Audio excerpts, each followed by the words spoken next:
My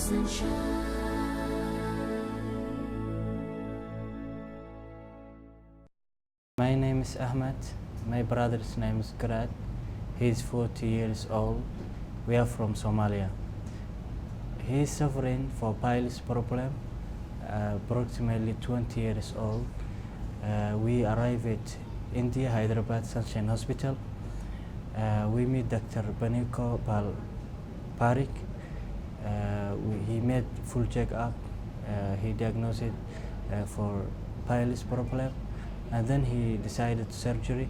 So we did surgery. Surgery was very good, and when recovery is also very good.